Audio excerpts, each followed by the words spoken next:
Alors, Martin, la question du Vox Pop était à savoir jusqu'où seriez-vous prêt d'aller pour quelqu'un d'autre? La réponse à cette question est directement liée à l'amour que nous avons pour l'autre personne. Plus j'aime l'autre personne, plus je vais être prêt à aller loin pour lui, par amour.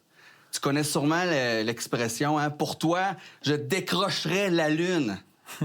Ma femme me l'a jamais dit. Ah non. C'est moi qui devrais dire, peut-être.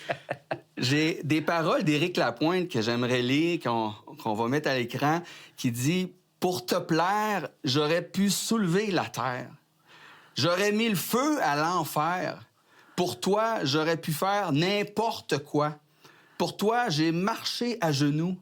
Jusqu'à la folie, j'ai porté ma croix. » Et là, on comprend que ces paroles, ben, c'est des métaphores qui expriment vraiment l'idée de comment on peut aimer l'autre personne, comment on peut aimer quelqu'un, puis jusqu'où on pourrait aller pour une autre personne. Mais peu importe ce qu'on dit, parce qu'on en dit des choses, peu importe ce qu'on dit, tant qu'on ne passe pas à l'action, ça demeure des paroles vides. Oui, tout à fait. Mais la différence entre nous et Dieu, c'est que le Seigneur Jésus, il n'a pas eu à répondre. Il a passé à l'action. Il n'a pas eu à répondre à cette question-là. Lui, il est passé à l'action. Hein, il a été prêt à donner sa vie. Puis pas seulement pour ses amis, mais aussi pour ses ennemis. La Bible dit que Dieu prouve son amour envers nous, parce que lorsque nous étions encore des pécheurs, encore ennemis de Dieu, Christ est mort pour nous. Alors, il est allé très loin. Puis j'aimerais lire des versets. C'est pas la première fois qu'on présente ces versets à l'heure de la bonne nouvelle, mais c'est des versets qui expriment tellement bien cette métamorphose inversée que Jésus, Dieu le Fils, a fait. On lit ça dans Philippiens au chapitre 2, versets 5 à 8, qui dit ceci. « Ayez en vous les sentiments qui étaient en Jésus-Christ. Existant en forme de Dieu, il n'a point regardé son égalité avec Dieu comme une proie à arracher, mais il s'est dépouillé lui-même, en prenant une forme de serviteur, en devenant semblable aux hommes, et il a paru comme un vrai homme. Il s'est humilié lui-même, se rendant obéissant jusqu'à la mort, même jusqu'à la mort de la croix. » Et ça, c'est intéressant, ce verset-là, Martin, parce que lui, là, il est en train de dire que le Christ s'est dépouillé de ses apparences extérieures, de son, je vais dire, son manteau de royauté pour venir dans le monde comme un homme ordinaire. Et c'est d'où la métamorphose, hein? Il a quitté la gloire du ciel et il a vécu comme un simple homme. Et il y a quelqu'un, probablement un théologien, je ne me rappelle plus qui, il a dit « Le Fils de Dieu est devenu ce qu'il n'avait jamais été, c'est-à-dire homme, sans jamais cesser d'être ce qu'il était depuis toujours, Dieu. » Alors, Dieu fait homme, c'est vraiment ça l'Évangile.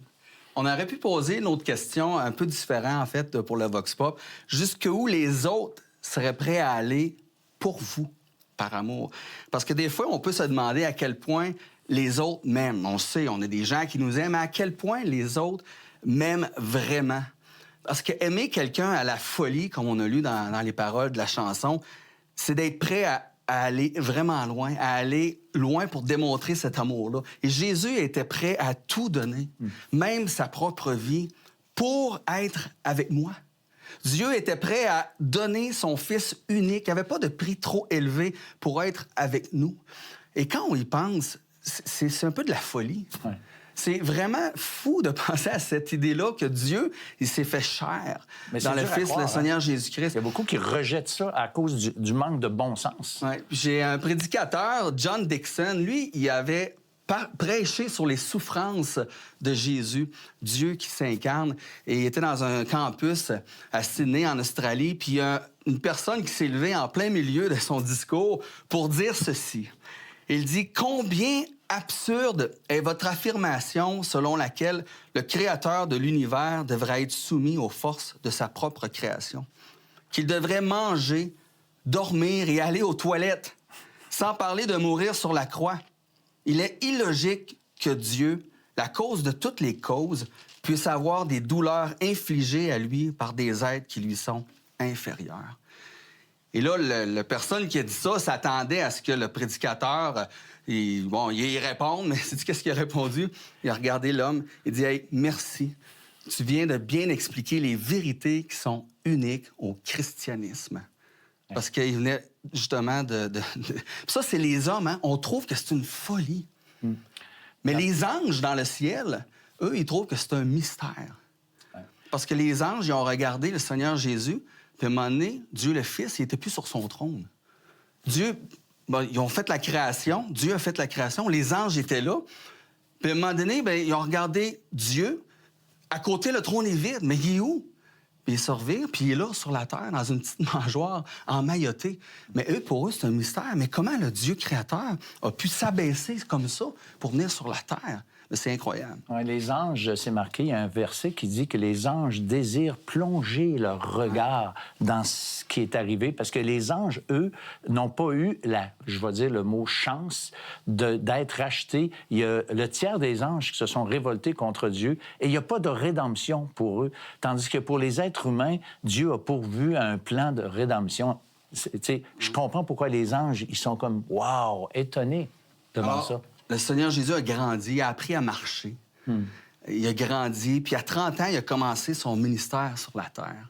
Et on aurait dû l'admirer parce qu'il faisait des miracles, qu'il faisait des guérisons, mais on l'a critiqué. On a même dit qu'il était possédé d'un démon. On aurait dû l'adorer parce qu'il se disait l'égal de Dieu. Il était l'égal de Dieu, mais on l'a rejeté. On aurait dû l'écouter, mais on l'a méprisé. On l'a blessé. On aurait dû penser ses blessures, mais on lui a demandé de porter sa croix, son objet de torture. Puis là, il est allé sur le mont Golgotha. Puis là, ils ont mis Jésus sur la croix, ils l'ont cloué là, puis ils l'ont monté. On le voit des fois dans les films, ils montent la croix. Et là, Jésus, pour la première fois, il va faire face au Créateur, à Dieu le Père, en portant le péché, comme étant le sacrifice. Et là, pour la première fois, la colère de Dieu va tomber sur le Fils. C'est incroyable comment que cet amour-là est grand pour nous. Puis ça, il le faisait pour nous. Puis cette souffrance-là, il l'a amené à crier « Mon Dieu, pourquoi m'as-tu abandonné? » Mais il connaissait la réponse. Pour Martin, pour François. Absolument. Parce que je vais mourir pour les racheter, pour leur donner la vie éternelle. Écoute, Martin, merci parce que je trouve que c'est extrêmement important. Ce que Dieu a fait, il ne nous demande pas de le faire pour être racheté. Il ne nous demande pas de se sacrifier parce que lui, il a été sacrifié.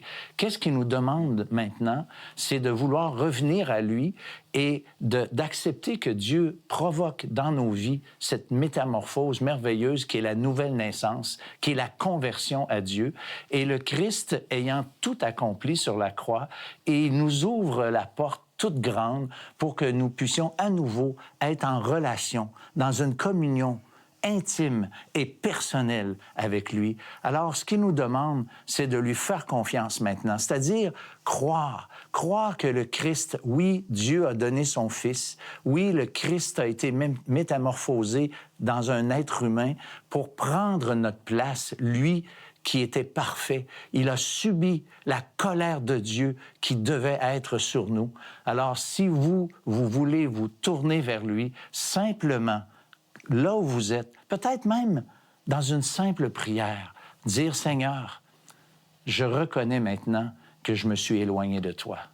Je reconnais maintenant que toi, Seigneur Dieu, t'as donné ton propre Fils. Je reconnais que le Seigneur Jésus a quitté cette gloire qui était sienne pour venir dans ce monde, prendre ma place pour mourir pour moi, pour mes propres péchés. » Et la Bible dit que Dieu nous donne la vie éternelle, c'est-à-dire une communion à partir de maintenant, pas après notre mort. Maintenant, on peut déjà commencer de vivre avec lui et Dieu, dans sa bonté, va nous introduire un jour dans un monde parfait. C'est ce que Dieu réserve à tous ceux qui se tournent vers lui, à ceux qui lui font confiance et qui reconnaissent leur besoin d'être pardonnés, d'être rachetés. L'heure de la bonne nouvelle, en collaboration avec le Messager chrétien, vous offre gratuitement le livre de méditation quotidienne La Bonne Semence. Pour en recevoir un exemplaire, écrivez-nous à l'heure de la bonne nouvelle, casier postal 33012, comptoir postal Thibault, Trois-Rivières, Québec, G8T 9 T8. Vous pouvez également nous joindre à info@hbn.ca ou par téléphone 1-866-509-1319.